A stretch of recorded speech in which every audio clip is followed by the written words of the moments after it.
My ex sued me for child support for a kid that isn't mine until the DNA test destroyed her in court.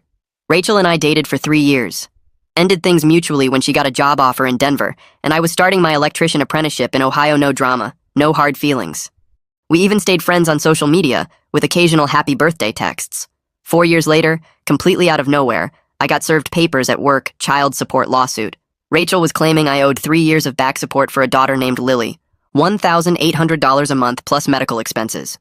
Total, $87,000. I hadn't seen Rachel in 4 years.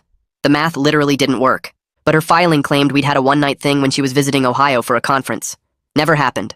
I was dating someone else then, and had timestamp photos from a vacation in Florida that exact week. Didn't matter. The court ordered temporary support payments while the case was pending, $1,800 a month starting immediately. I made $4,200 a month as a journeyman electrician.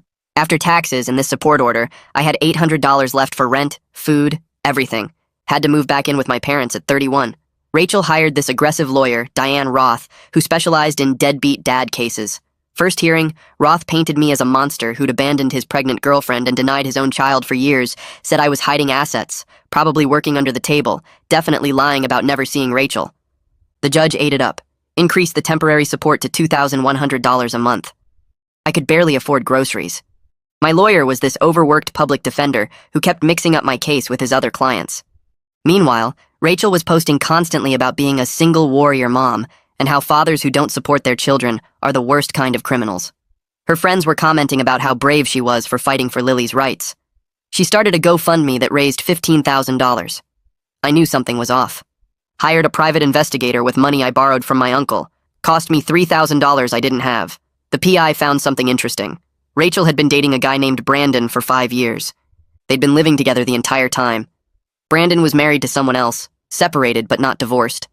His wife was threatening to take everything in the divorce if she found out about the affair, so Rachel needed another father on paper.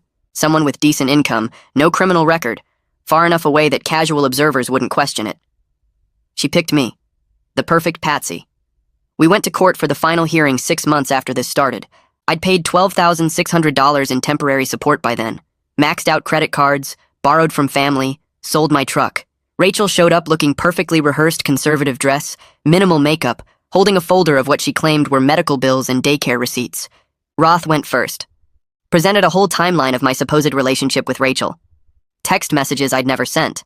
Emails from accounts I didn't have. Even had a witness, Rachel's friend Melissa, who swore she'd seen us together that weekend. All fabricated but convincing. The judge was nodding along, ready to make the order permanent. Then my new lawyer spoke up. I'd fired the public defender,